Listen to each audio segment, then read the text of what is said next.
আসসালামু আলাইকুম ফ্রেন্ডস, কেমন আছেন সবাই? আশা করি সকলে খুব ভালো আছেন। আমি সাবনামস কিচেন ফর ইউতে আপনাদের সকলকে স্বাগত জানাই। শীতের দিনে এক নতুন ধরনের পিঠার রেসিপি নিয়ে হাজির হয়ে গেছি।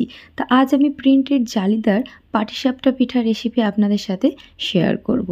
প্রত্যেকটা পিঠা হবে দারুণই জালিদার এবং প্রত্যেকটাই পিঠা হবে পারফেক্ট নরম তুলতুলে। দেখতে পিঠাগুলি এতটা সুন্দর, দেখলেই মন ভরে যাবে। আর এই পিঠাগুলি খেতে হয় একদম প্রাণ জোড়ানো। পুরে ভরা ক্ষীরসাপ প্রিন্টের এই পাটিসাপটাগুলি কিভাবে বানাবো, তাহলে চলুন দেখে নেওয়া যাক। আশা করছি পুরো রেসিপি খুবই পছন্দ হবে। পুরো রেসিপিটা দেখার অনুরোধ রইল। প্রথমেই দেখুন আমি এখানে অ্যাড করে নিচ্ছি 1 কাপ পরিমাণে চালের আটা। আপনারা এখানে ঘরে ভেজানো চালের আটাটাও নিতে পারেন, তা আমি এখানে বাজারের শুকনো কেনা চালের আটাটাই ব্যবহার করছি। আর দিয়ে দিয়েছি এখানে 1/2 কাপ ময়দা, এতে করে পিঠাগুলি দারুণই সফট হয়। দিয়ে দিচ্ছি এখানে 1/2 টিস্পুন লবণ, আর দিয়ে দেবো এখানে 2 টেবিল স্পুন চিনি। মিষ্টিটা এখানে আপনারা একটু বাড়িয়ে কমিয়েও নিতে পারেন। দিয়ে দেবো এখানে একটা 5 টাকা দামের আমুলিয়া যে পাউডার দুধটা হয় সেটা পুরোটা এখানে অ্যাড করে নিলাম। হিসাব মতো এখানে 2 টিস্পুন পাউডার মিল্ক অ্যাড করলাম। খুব ভালোভাবে এখানে সব শুকনো উপকরণগুলোকে মিক্স করে নিয়েছি। এবারে দেখুন আমি এখানে উষ্ণ গরম দুধ ব্যবহার করছি। আপনারা চাইলে এটা জল দিয়েও ভালোভাবে মেখে নিতে পারেন। তো এখানে দুধটা দেওয়ার ফলে পিঠাগুলির স্বাদটা খুবই ভালো আসে, আর পিঠাগুলি দারুণ জালিদারও হয়। দেখবেন প্রত্যেকটা পিঠা আমার এখানে জালিদার হবে। অনেকে পিঠা ওপরটা পুরো প্লেন খেতেও পছন্দ করেন, আবার অনেকে এইভাবে জালিদারও পছন্দ করে থাকেন। তো এখানে আমার প্রত্যেকটা পিঠায় ওপরটা দেখবেন একদম জালি জালি ভাব থাকবে। তো এখানে আমি অল্প অল্প করে দুধ মিশিয়ে নিয়েছি। আমার এখানে 1 কাপ পরিমাণে পুরো দুধটা লেগে গেছে, আর সাথে 1/4 কাপ আরও দুধ এখানে আমি অ্যাড করে নিয়েছি। এখানে দুধটা আপনাদের কম বেশি লাগতে পারে। আর এখানে ব্যাটারের ঘনত্বটা কেমন রেখেছি আশা করছি দেখে বুঝতেই পারছেন। খুব বেশি ঘন নয়, আবার খুব বেশিও পাতলা নয়। এবার একটা বাউলের মধ্যে দেখুন আমি কিছুটা ব্যাটার এখানে তুলে নিচ্ছি, আর এই প্রিন্টেড পাটিসাপটার জন্যে কিছুটা ব্যাটারের মধ্যে আমি ইয়েলো ফুড কালার অ্যাড করে নিচ্ছি। খুব ভালোভাবে এটাকে মিক্স করে নেব। আপনারা চাইলে এখানে পছন্দ মতো যে কোনো ফুড কালারই ব্যবহার করতে পারেন।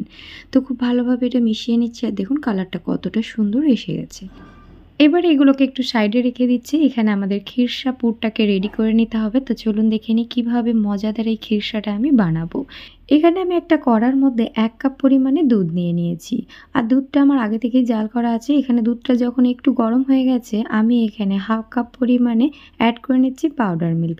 এতে করে পুরের স্বাদটা খুবই ভালো আসে, আর দ্রুত এখানে দুধটা ঘনও হয়ে যায়। তো খুব ভালোভাবে এটাকে মিশিয়ে নিয়েছি দুধের মধ্যে। এবারে দেখুন আমি এখানে অ্যাড করে নিচ্ছি 2 টেবিল স্পুন সুজি। এক্ষেত্রে সুজিটা কোনোরকম আমি ভেজে নিইনি, এমনি নর্মাল যে কাঁচা সুজিটা হয় সেটাই দিয়ে নিয়েছি। খুব ভালোভাবে দুধের সাথে একটু মিশিয়ে নিচ্ছি। এবারে এখানে একটু মিষ্টির জন্য অ্যাড করে নিচ্ছি 1/4 কাপ চিনি। আপনারা এখানে মিষ্টিটা বাড়িয়ে কমিয়ে নিতে পারেন। আবারও খুব ভালো করে সব কিছুর সাথে এটাকে একটু মিশিয়ে নিচ্ছি। এবারে যেটা অ্যাড করব দেখুন এখানে ফ্লেভারের জন্য আমি 1/4 চা চামচ এলাচের পাউডার অ্যাড করে নিচ্ছি। এতে করে খুব সুন্দর একটা ফ্লেভার আসবে। আপনারা চাইলে এখানে একটা গোটা এলাচও থেতো করে দিতে পারেন। আর এই পুরের স্বাদ বাড়ানোর জন্যে আমি অ্যাড করে নিচ্ছি 1/4 কাপ ড্রাই কোকোনাট। এতে করে এই পুরের স্বাদটা অসম্ভব মজার আসে। অনেক সময় দেখা যায় হাতের কাছে নারকেল কোড়া থাকে না, তো এখানে যদি নারকেল কোড়ার পরিবর্তে এই ড্রাই কোকোনাটটা দেওয়া হয় স্বাদটা দুর্দান্ত আসে। আপনারা চাইলে এখানে ফ্রেশ নারকেল কোড়াটাও অ্যাড করে নিতে পারেন। আর এখানে এটা দ্রুত ঘন হতে থাকবে। তো এখানে এইটা মিশিয়ে নেওয়ার পরেই আমি এখানে 2 টেবিল স্পুন চালের আটা ব্যবহার করে নিচ্ছি। খুব ভালো করে চালের আটাটা দেওয়ার পরেই তাড়াতাড়ি করে নাড়তে থাকবো, কারণ এটা দ্রুত এবারে ঘন হতে থাকবে। আর এরকম একটু পাতলা অবস্থাতেই দিতে হবে, এতে করে সব কিছু খুব ভালোভাবে কুক হয়ে যাবে। এইভাবে মেশাতেই দেখবেন কিছুক্ষণের মধ্যে এটা গাঢ় হতে থাকবে। আর এখানে একটু আমি খুব কম লবণ অ্যাড করে নিচ্ছি। একদম 2 চিমটি মতো লবণ দিলাম। মিষ্টিতে যারা লবণ খেতে পছন্দ করেন না তারা স্কিপ করে দেবেন, কিন্তু আমার মনে হয় মিষ্টিতে একটু লবণ দিলে সব কিছুর ব্যালেন্সটা খুব ভালো লাগে। আর দিয়ে দিচ্ছি এখানে 1 টিস্পুন ঘি। সব কিছুকে দিয়ে খুব ভালোভাবে মিশিয়ে নেব। এই পুরের স্বাদটা অসম্ভব মজার লাগে। একবার খেলে তো মনে হবে যেন এইভাবেই ক্ষীরসা পুর বানিয়ে খাই। খেতে খুবই মজার হয়। খুব ভালোভাবে মিশিয়ে নিয়েছি, আর দেখুন এটা আস্তে আস্তে অনেকটাই টাইট হয়ে আসছে। মানে এটা যখন ঠান্ডা হয়ে যাবে এটা আরও টাইট হয়ে যাবে। তাই ঠিক এই পর্যায়ে এটাকে আমি গ্যাসের চুলো থেকে নামিয়ে নেব। অপরদিকে দেখুন এখানে একটা প্যান বসিয়ে নিয়েছি, প্যানটাকে খুব ভালোভাবে গরম করে নিচ্ছি আর এইভাবে একটা ব্রাশের সাহায্যে একটু তেল ব্রাশ করে নিচ্ছি।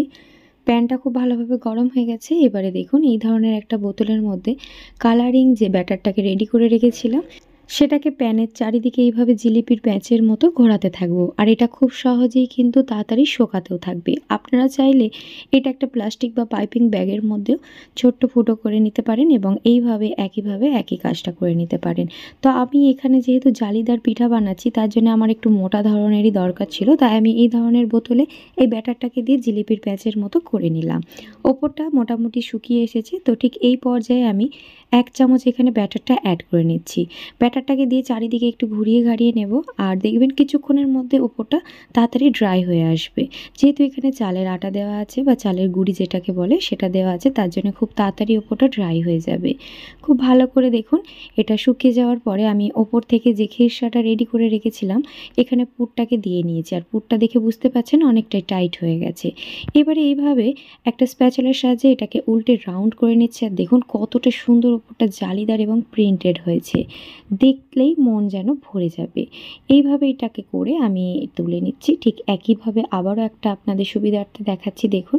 ঠিক একইভাবে জিলিপির প্যাচের মতো করে নেব আর ওপরটা যখন একটু ড্রাই হয়ে আসবে ওপর থেকে আবারও 1 চামচ ব্যাটার দিয়ে সেম একইভাবে এটাকে ঘুরিয়ে মেলিয়ে নেব। যখন ওপরটা একটু শুকনো হয়ে আসবে ঠিক একইভাবে এখানে পুরটাকে দিয়ে এটাকে একটা স্প্যাচুলার সাহায্যে ফোল্ড করে নেব। তো এই একই পদ্ধতিতে সব পিঠাগুলি আমি বানিয়ে নেব এবং প্রত্যেকটা পিঠাই দেখবেন আমার ওপর থেকে দারুণই জালিদার হবে। আশা করছি দেখে আপনাদের ভালো লেগেছে। পুরো রেসিপি ভালো লেগে থাকলে আমাকে সাপোর্ট করে অবশ্যই আমার ভিডিওতে একটা লাইক শেয়ার কমেন্ট করে দিতে একদম ভুলবেন না। বাড়িতে ঠিক এই পদ্ধতিতে অবশ্যই পারলে একবার ট্রাই করে দেখতে পারেন। বাড়ির ছোট থেকে বড় সকলে আঙুল চেটে খাবে আর এরা মুখে নিলে মুখের মধ্যে যেন মিলিয়ে যাবে, এতটাই সফট এবং নরম তুলতুলে। আর দেখুন এখানে প্রিন্টটা কতটা সুন্দর ফুটে উঠেছে আর ওপরটা দেখুন কতটা জালি জালি ভাব হয়েছে। শীতের দিনের সন্ধ্যায় জমিয়ে খান পুরে ভরা এই প্রিন্টেড খিরসা পাটিসাপটা। আশা করছি একবার খেলে স্বাদ আপনারা জীবনে ভুলতে পারবেন না। তাহলে বন্ধুরা আজকের মতো আসি, নেক্সট কিছু মজাদার রেসিপি নিয়ে আবারও হাজির হয়ে যাবো ইনশাল্লাহ। আল্লাহ হাফিজ।